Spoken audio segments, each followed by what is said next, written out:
श्रीरूपं साग्रजातं सहगना रघुनाथामृतं सजीवम् साद्वैतं सावधूतं परिजनसहितं श्रीकृष्णचैतन्यदेवं श्रीराधा कृष्णपदा सहगना ललिता श्रीविशाखावृतं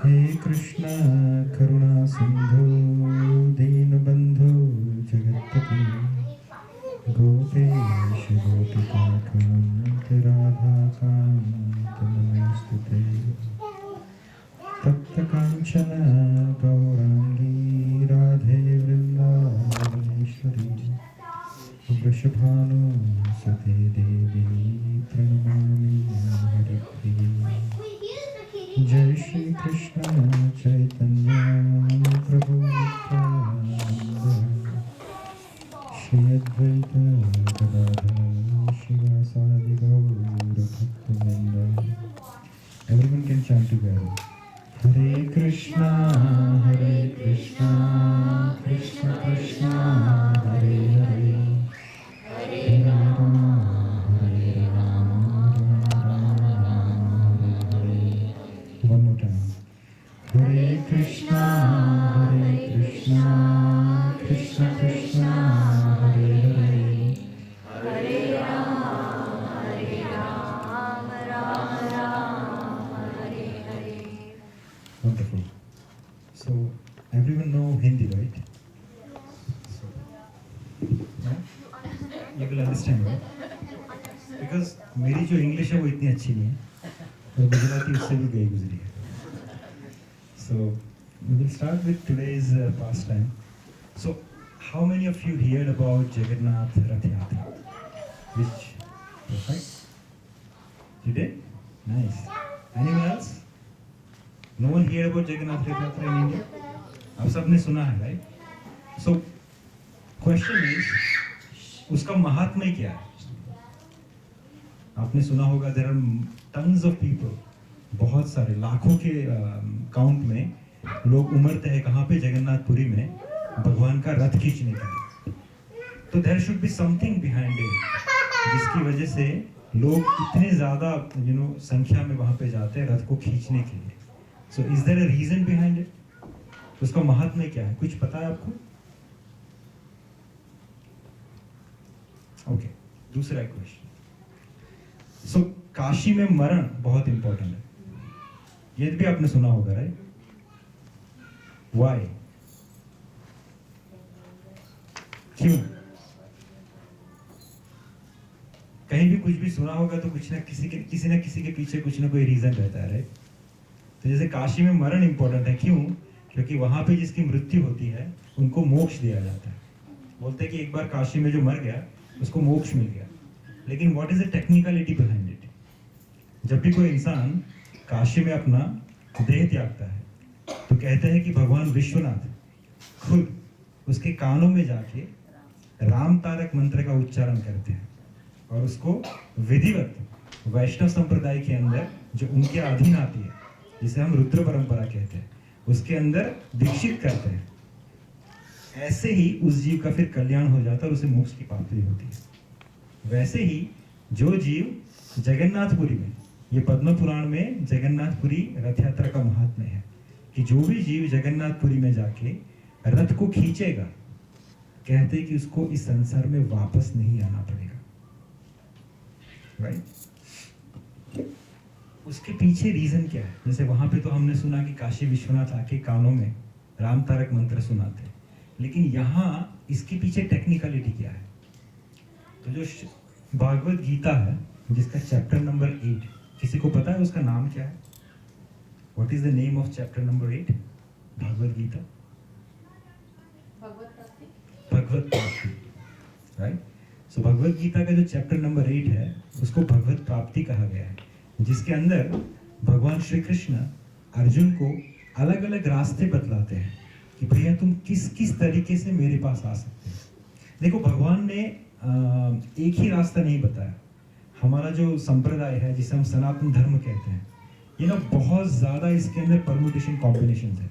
भगवान रिजिड नहीं है कि तुम यही करोगे या तुम भक्त ही बनोगे तो ही मेरे पास आओगे।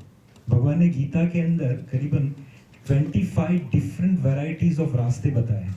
भैया इन अलग अलग रास्तों से भी तुम मोक्ष को प्राप्त कर सकते हो। तो उसमें जब भगवान ने चैप्टर नंबर 8 समझाना शुरू किया, भगवत प्राप्ति अर्थात कि अर्जुन जीव किस तरीके से मेरे पास आ सकता है, तो उसमें पहले 14 जो श्लोक है उसमें भगवान अलग अलग रास्ते बताते हैं कि भैया तुम कर्मयोग कर लो, मेरे पास पहुंच जाओगे। कर्मयोग अर्थात कि तुम अपना कर्म जो है वो सही तरीके से करो जैसा मैंने समझाया है, लेकिन उसमें उसका जो फ्रूट है वो मुझे समर्पित कर दो और कर्म करते हुए तुम मुझ में अपना ध्यान लगाओ।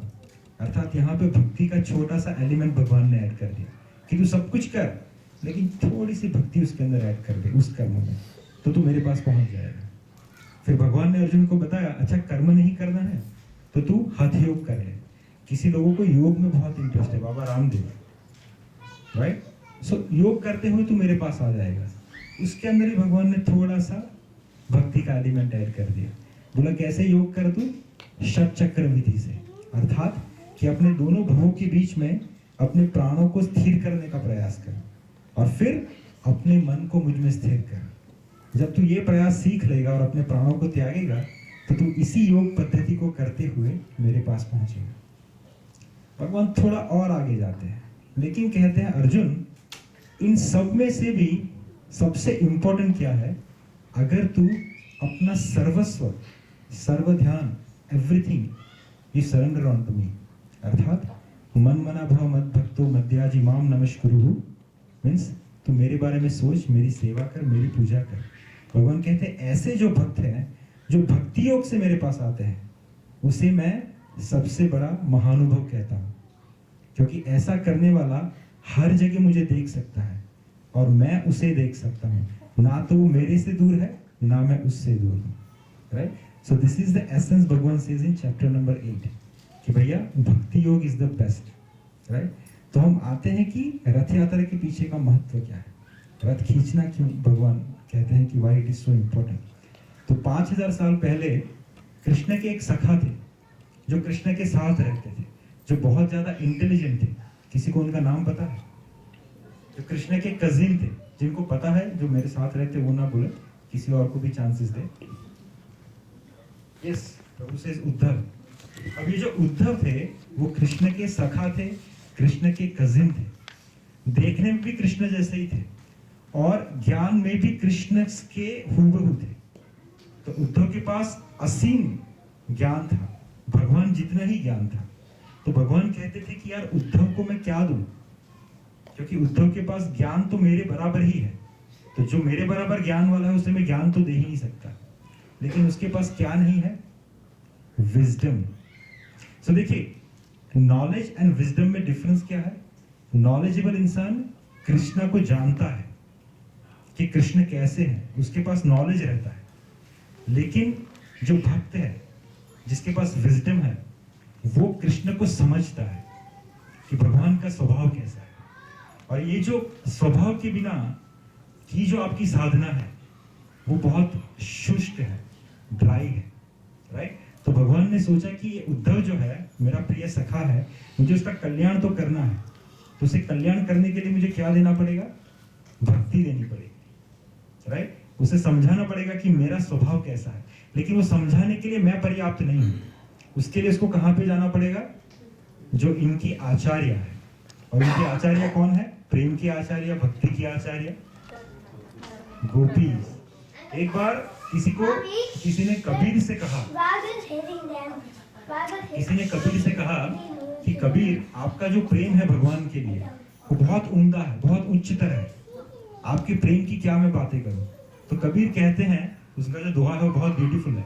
कबीर कहते हैं कि कबीरा कबीरा क्या करे जा यमुना के तीर, एक एक गोपी प्रेम में बह गए कोटि कबीर। कि तू कबीरा कबीरा क्या कह रहा है?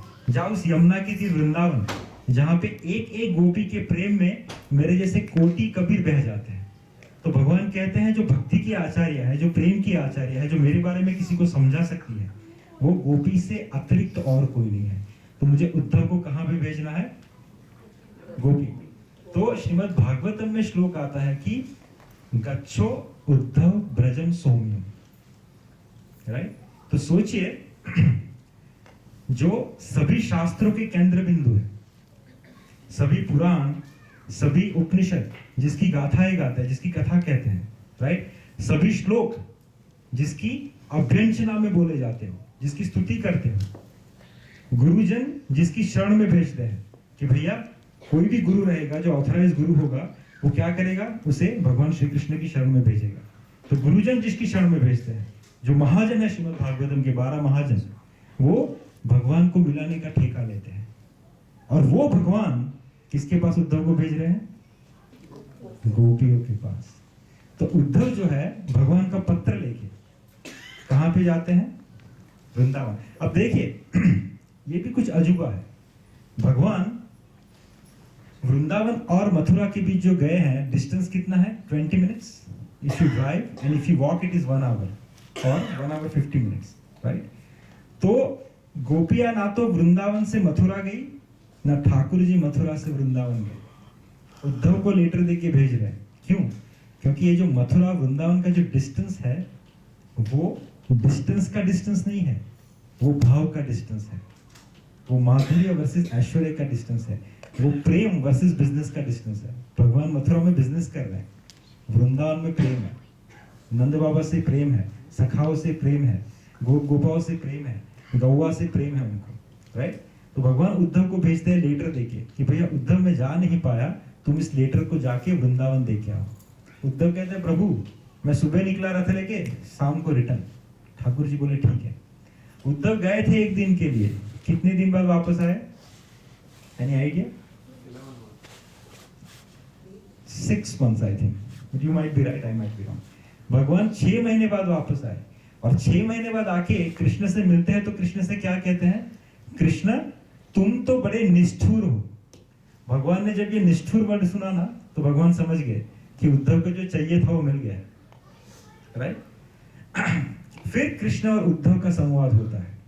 फिर श्रीमद् भागवतम के अंदर उद्धव गीता आती है। जैसे अर्जुन की गीता है महाभारत के अंदर, वैसे ही उद्धव गीता है, जिसमें भगवान भक्ति का संदेश उद्धव को और डिटेल में समझाते हैं। उस समय उद्धव भगवान से कहते हैं कि आपने मेरे पे तो कृपा कर दी, कैसे? मुझे गोपियों के पास भेज के, मुझे वृंदावन भेज के। लेकिन ये कलयुग में जो लोग आएंगे ना, जो स्टैटफोर्ड में रहेंगे, गल्फ में रहेंगे, फर्गस में रहेंगे, राइट, ओरिलिया में रहेंगे, उनका क्या होगा ठाकुर जी, राइट? ठाकुर जी बोले ठीक है, मेरा जो कलयुग में एक स्वरूप अवतरित होने वाला है, जो जगन्नाथ के नाम से जाना जाता है। अब आप सबको जगन्नाथ जी की कथा पता है। जगन्नाथ जी का ये स्वरूप जो है, इसे महाभाव स्वरूप कहा जाता है। हुआ ये था द्वारिका के अंदर, जब भगवान की जो रानियां थी, उनको भगवान की वृंदावन लीला के बारे में सुनना था, क्योंकि वो बहुत मधुर थी। लेकिन ठाकुर जी कभी वृंदावन के बारे में नहीं कहते, क्योंकि जब भी अगर वो कहने जाते तो उनको अश्रुपात होता, वो भाव में बह जाते। तो उन्होंने एक दिन क्या किया, रोहिणी मैया को पकड़ लिया। अब रोहिणी कौन है?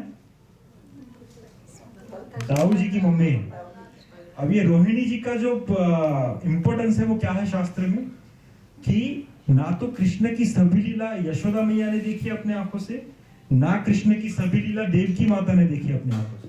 क्योंकि जब कृष्ण नंदगांव में थे तो वहां पे देवकी मैया नहीं थी, और जब कृष्ण द्वारिका में या मथुरा में थे वहां पे यशोदा मैया नहीं थी। लेकिन उन दोनों जगह पे रोहिणी मैया प्रेजेंट थी। तो रोहिणी जी को कृष्ण की सभी लीलाओं के बारे में पता है। और क्यों ना हो, वो किसकी माता है? दाऊ जी। और दाऊ जी कौन है? गुरु है, गुरु तत्व है। सबसे बड़े गुरु, आदि गुरु वो दाऊ जी खुद है, तो उनकी माता है। तो गुरु को जो उत्पन्न कर सकती है वो गुरु मैया ही हो सकती है।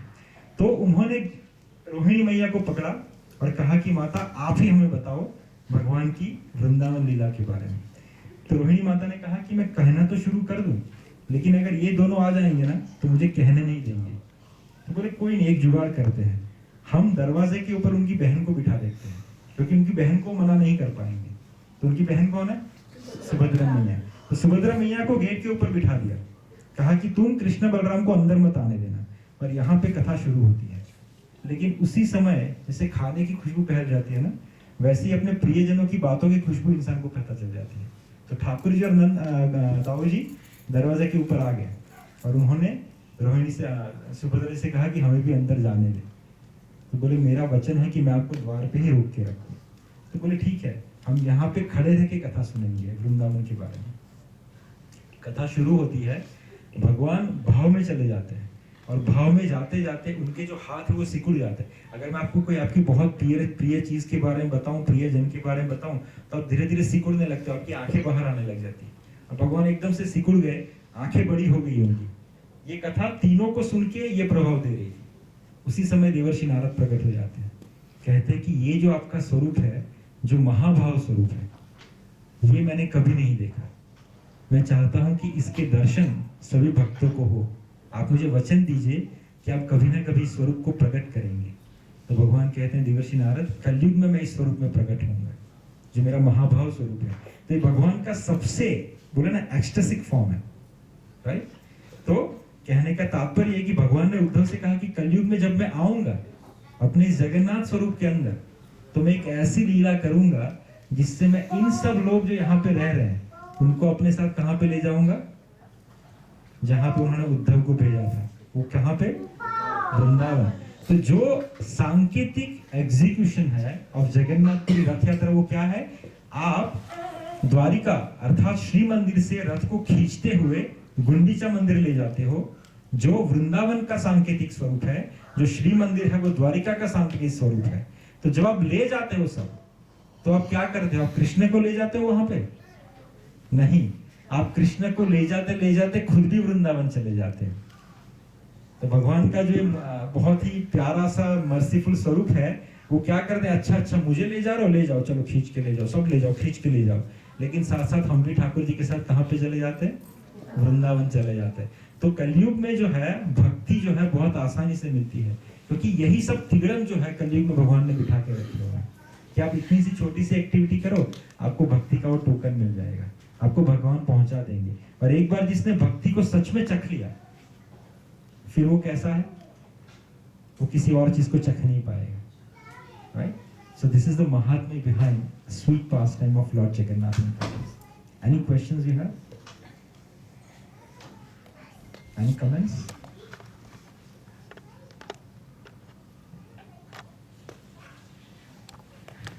Okay, so then we can stop here.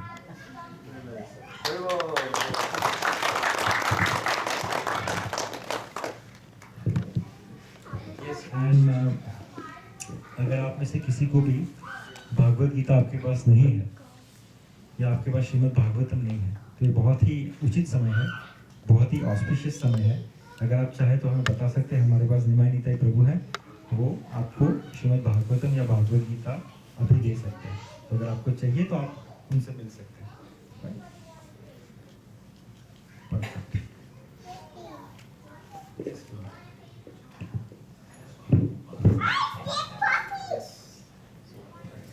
Wonderful. सो प्रभु का क्वेश्चन है कि उन्होंने सुना है कि ये जो स्वरूप है भगवान का, वो 12 साल में चेंज होता है। तो this is a very important question. So देखिए, भगवान का जो ये स्वरूप है, जगन्नाथ स्वरूप, ये किससे बना है?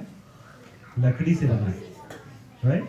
इसीलिए उसे दारू ब्रह्म कहा जाता है। देखिए, ब्रह्म के अलग अलग प्रकार हैं, जैसे नाम ब्रह्म, राइट? जैसा भगवान का नाम जप करते हैं उसे नाम ब्रह्म कहा जाता है। भगवान जगन्नाथ जी का जो प्रसाद है उसे अन्न ब्रह्म कहा जाता है, अर्थात अन्न ब्रह्म, राइट? वैसे ही भगवान का जो ये स्वरूप है उसे दारू ब्रह्म कहा जाता है, क्योंकि वो लकड़ी से प्रकट होता है। अब हर 12 या 14 साल के अंदर भगवान का जो ये स्वरूप है उसे चेंज किया जाता है। उसका अलग से एक पद्धति है, वो ऐसे ही किसी लकड़ी को उठा के उसको काट के बनाया नहीं जाता। उसके लिए एक प्रोसीजर है। लोग कितना ट्रैवल करते हैं, उनको फिर कोई ऐसे 3 वृक्ष मिलते हैं जिसके ऊपर स्पेसिफिक चिन्ह बने होते हैं। उस लकड़ी को काट के लाया जाता है, फिर स्पेसिफिक समय के अंदर उसको कार्व किया जाता है। फिर क्या किया जाता है? जो पुरानी मूर्ति है उसके हृदय से ब्रह्म को निकाला जाता है, अर्थात शालिग्राम को, और फिर उसे नए ठाकुर जी के अंदर स्थापित किया जाता है। और जो पांडा ये करते हैं वो सबसे वरिष्ठ पांडा होते हैं, उनकी आंखें बंद होती हैं, राइट एनीवे। और जो पुराना स्वरूप है उसको मंदिर के पीछे उनको बरीड किया जाता है।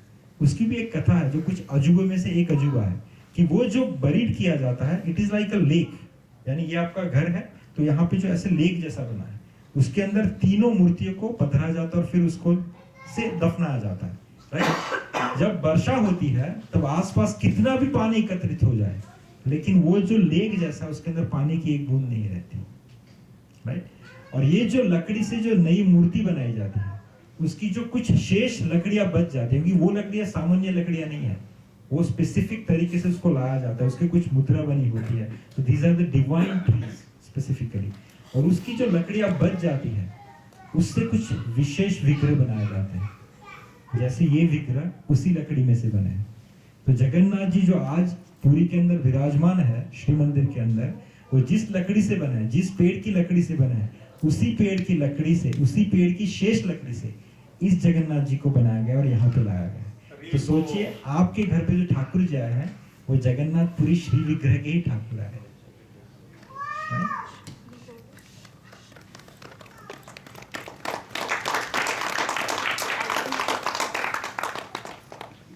Wonderful question. और किसी को कुछ? यस। जो जगन्नाथपुरी के मंदिर में जो ध्वज है वो पवन की विपरीत दिशा में क्यों घूमता है, इसका क्या रहस्य है? अब देखिए ठाकुर जी क्या और क्यों करते हैं वो उनके अलावा कोई नहीं समझ सकते। हम सिर्फ देख सकते हैं, हम सिर्फ उसका अवलोकन कर सकते हैं, ठाकुर जी ने ये जुगाड़ कर दिया, बस उसको देख के खुश रहना। तो वैसे कुछ तो 7 या 8 उनके अलग अलग अजूबे कह सकते हो आप। वो क्यों होते हैं उसके पास कोई रीजन नहीं है, बस वो होते हैं। उसी तरीके से हमें पता चलता है कि भैया वो भगवान है और इसीलिए वो भगवान है, क्योंकि वो जब करते हैं उसके पीछे कभी कोई लॉजिक नहीं होता। If you want to do it, वो बोलते ना कृष्ण को करना है तो कर देते, सिंपल। तो उसके पीछे कोई रीजन नहीं। और उनका विपरीत, जैसे हवा अगर इस दिशा में चल रही है तो ठाकुर जी का ध्वज जो है इस दिशा में चलेगा। सो ऐसी कुछ 7 अजायबी है। जैसे जो खाना ठाकुर जी के मंदिर में बनता है तो उसकी भी एक विशेषता है। पूरे संसार में इतना बड़ा किचन, अगर आप जगन्नाथपुरी जाओ तो आपने देखा होगा कि इससे बड़ा किचन संसार में कहीं नहीं है, क्योंकि भगवान के लिए कुछ तो 56 क्विंटल तो राइस बनता है, 56 क्विंटल। और जितने भी मंदिर में लोग आते हैं उन सबके लिए पर्याप्त होता है राइस का। भगवान का जो भोजन है वो कभी खुटेगा नहीं, सबको प्रसाद मिलेगा। सो ये भगवान की लीला है वहां पे, क्योंकि वहां पे, और हाँ, वो जब राइस बनता है, वो जो खाना बनता है, वो 7 लेयर्स के पॉट्स उसके ऊपर रहते हैं, और जो सबसे ऊपर का पॉट है वो सबसे पहले पकता है। तो वहां पे बहुत सारी ऐसी अजायब है, जैसे समुद्र की हवा का भी कुछ तो सिस्टम है, वो विपरीत बहती है। और मंदिर के अंदर समुद्र की आवाज आपको सुनाई नहीं देगी। समुद्र की आवाज कितनी पावरफुल होती है। मंदिर is right on the bank of the ocean, लेकिन आप मंदिर के अंदर प्रवेश करते हो तो उसके अंदर आपको समुद्र की ध्वनि सुनाई नहीं देगी, क्योंकि वो ध्वनि जो है वो ठाकुर जी को डिस्टर्ब कर सकती है। तो ध्वनि को, समुद्र की आवाज को अंदर आने की परमिशन नहीं है, क्योंकि वो जगन्नाथ है। जहां तक श्री मंदिर के ऊपर का जो सुदर्शन है, वो जहां तक दिखता है वहां तक लोग मुक्ति पा लेते हैं, उसके दर्शन किए मुक्त हो गए। क्योंकि ये हुआ था जब ब्रह्मदेव को बुलाया गया प्राण प्रतिष्ठा के लिए। जब जगन्नाथ मंदिर का निर्माण कंप्लीट हो गया, जब ठाकुर जी को उसके अंदर स्थापित करना था, तो सबसे बड़े जो पुरोहित है इस संसार में, इस जगत के, वो कौन है? ब्रह्मदेव। ब्रह्मदेव को बुलाया गया कि आप आके उनकी प्राण प्रतिष्ठा कीजिए। तो बोले ये जो ठाकुर जगन्नाथ है वो मेरे से ऊपर की हस्ती है, मैं उनकी क्या प्राण प्रतिष्ठा करूं? उन्होंने मेरे को खुद प्रकट किया है, तो मैं ये तो नहीं कर सकता, पर हाँ मैं इतना कर सकता हूँ, मैं चक्र की स्थापना कर सकता हूँ, और मैं ये वरदान दे सकता हूँ कि जहां तक चक्र दिखेगा वहां तक के लोग मुक्त हो जाएंगे। तो ऐसी बहुत सारी भगवान की लीलाएं और कथाएं। वंडरफुल। और कोई प्रश्न? यस माता जी। जैसे जगन्नाथ जी का स्वरूप में आपने बताया तो दुख से बनते हैं, हाँ। तो वैसे नॉर्मली जो आइडल जो होते हैं भगवान के वो काष्ठ। हाँ, तो इसको काष्ठ से क्यों बनाया गया? इसको लकड़ी से क्यों बनाया गया?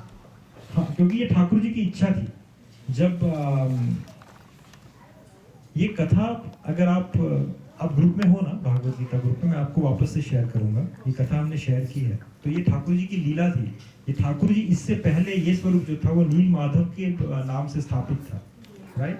सो जब नील माधव अदृश्य हो गए और जब वापस से प्रकट होने वाले थे जगन्नाथ जी, तो वो लकड़ी के लॉक्स के रूप में वहां पे आए समुद्र के तट पे और वहां से प्रकट हुए।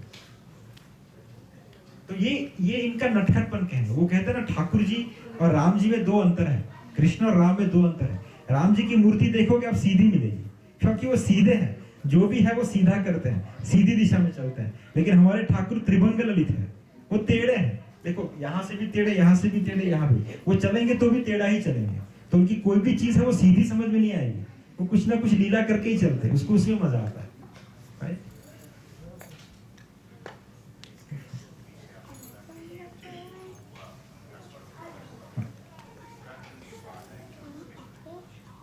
हाँ, मैं तो ये बता चुका ना कि जब भगवान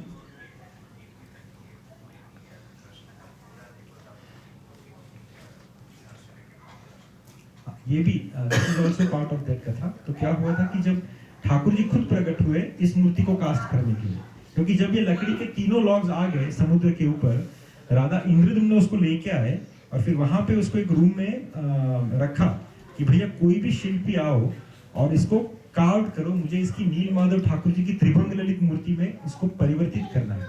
भगवान को मुझे ऐसे कृष्ण स्वरूप में प्रकट करना है जैसे श्रीनाथ जी है। जो भी आ रहा है उसके ऊपर हथौड़ा लगा रहा है, उसके ऊपर चीजर लगा रहा है, वो टूट के जमीन पे गिर रहा है।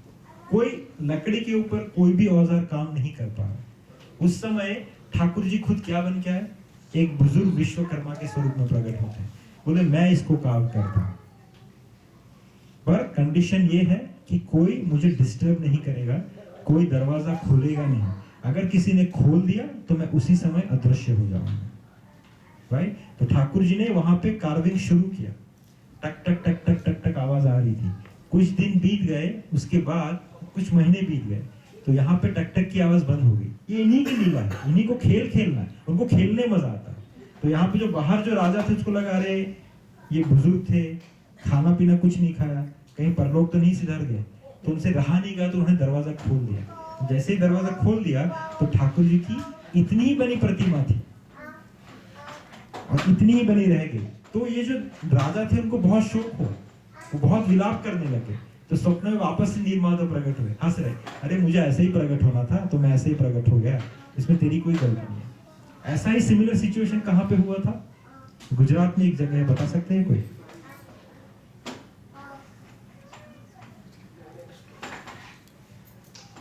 जहां पे ठाकुर जी के हाथ छोटे रह गए, मूर्ति पूरी तरह से बनी नहीं, पहले ही जाके किसी ने देख लिया।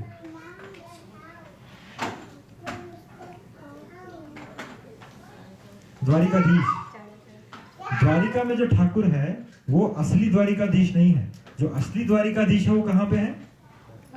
डाकोर में। डाकोर में असली द्वारिकाधीश चले गए, और जब डाकोर में असली द्वारिकाधीश चले गए तो वहां के जो पांडा थे, वहां के जो भक्त थे, उन्होंने ठाकुर से मान कर लिया। ठाकुर से चिढ़ गए, वो ठाकुर से झगड़ा करने लगे कि आपने क्या सिद्ध कर दिया कि हम चोर हैं, हम लुटेरे हैं, हम धन के लोभी हैं। और वो जो है बोडाना संत, जो एक भरवाड़ है, आपको आपने उसकी प्रसिद्धि कर दी हर जगह पे कि वही सच्चा संत है। हमने आपसे इतना तो क्या आपका बुरा कर दिया।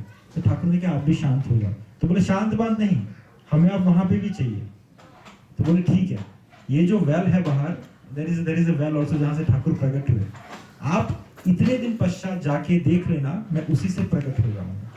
मैं मूर्ति वहीं पे अपनी is like I am developing my myself over. जैसे बेबी 9 महीने घर के अंदर कैसे धीरे धीरे डेवलप होता है, तो ठाकुर ने कहा कि मैं वैसे ही वहां पे डेवलप होगा, लेकिन इतने समय पश्चात तो वहां पे जाके मुझे निकालना। तो यही जो इंद्रद्युम्न महाराज ने गलती की थी, वहां के जो पुजारी ने वही गलती कर दी। उनको क्या लगा, ये जैसे रात को बोडाना के साथ भाग गए थे खिड़की में से, वैसे कहीं हमें चकमा देके यहाँ से भी निकल जाएंगे, कुछ यहाँ पे मूर्ति आने वाले नहीं है। तो उन्होंने जाके वहां पे देख लिया, और जब देखा तो क्या हुआ, ये ठाकुर जी की जो द्वारिकाधीश की जो अभी मूर्ति है, it is not the fully developed murti. उसके हाथ छोटे हैं, इसलिए वहां पे हाथ की जो है वो श्रृंगार लगाए जाते हैं।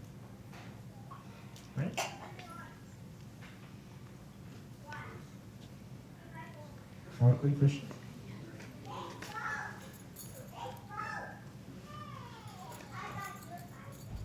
So then we can have the next. We can have a kirtan for 10 minutes, 5 minutes, if you permit. Whatever. 10 minutes. We're gonna have nice. Who's gonna look even?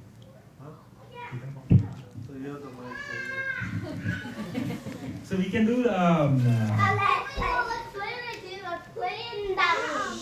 Krishna Pahimam mantra. We'll start with that one because that is for the protection. So everyone is here need a protection of Krishna. So we'll have that mantra chanting start with. What is the mantra says? I forget. Krishna Keshava, Krishna Keshava, Krishna Keshava, Pahimam. Ram Raghava, Ram Raghava, Ram Raghava, Rakshana. Right? Everyone can close their eyes from their heart. They can focus on the syllable. They can chant and beg the protection from Krishna. और उनसे कहे कि जैसे आप उद्धव को आपने भेजे थे, जैसे आपने सभी इंसानों को जो आपका रथ खींच के ले जाते हैं गुंडीचा मंदिर तक, उनका वृंदावन ले जाते हैं, वैसे ही ठाकुर जी हम तो वहां पे नहीं जा पाए, लेकिन आप वही पुरी से यहाँ पे प्रकट हुए, तो हमें वही बेनिफिट प्रदान कीजिएगा. राइट? चलिए फिर. So I need a wooden problem. Omi and Radhe. Omi, can you play with me?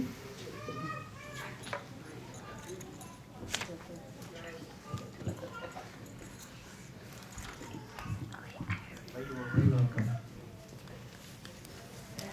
I need a kartal player.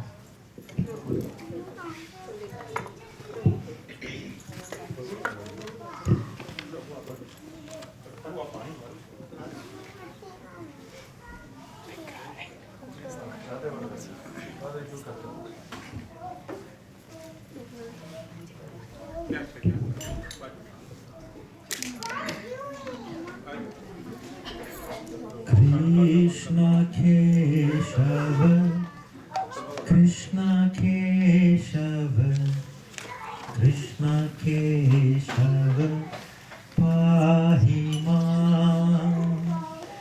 Ram Raghava, Ram Raghava, Ram Raghava, Rakshama.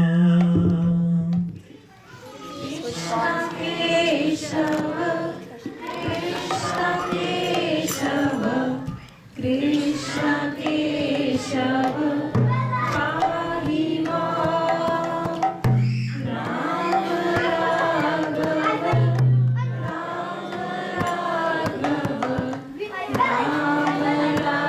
Raghava, Rakshama. Krishna Keshava, Krishna Keshava, Krishna Keshava, Pahima, Ram Raghava, Ram Raghava, Ram Raghava, Rakshama.